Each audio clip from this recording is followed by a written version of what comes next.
Okey, Assalamualaikum semua. Sedikit penerangan saya mengenai cabutan bertuah KAB Go sempena 70,000 pelanggan yang telah berdaftar dengan KAB Go. Jadi sempena 70,000 ni KAB Go buat cabutan bertuah lah. Okey, untuk cabutan bertuah ni kita ada 3 kategori.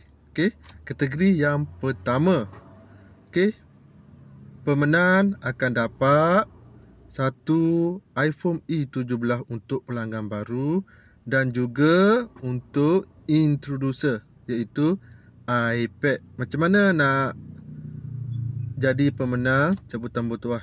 Yang pertama, untuk kategori yang pertama ni awak perlu buat pembelian serendah RM50 untuk pelanggan baru dan juga introducer. So dua-dua kena belilah. Okey. So anda layaklah untuk dapat cabutan bertuah ini. Okey, yang kedua. Kategori yang kedua adalah untuk pelanggan sedia ada yang telah berdaftar dengan KAB Go.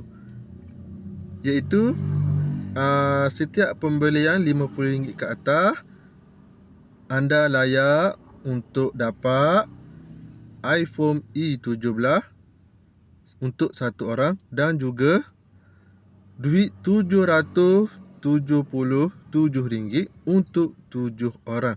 Ini adalah kategori yang kedua di mana anda perlu buat pembelian serendah RM50. Okey, ke atas lah. Untuk kategori yang ketiga iaitu pembelian hendaklah 50 ke bawah.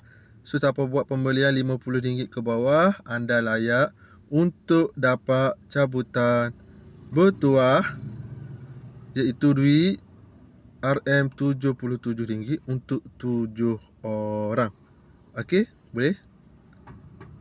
Okey, jom kita beli di KAB Go. Beli emas dapat emas. Okey.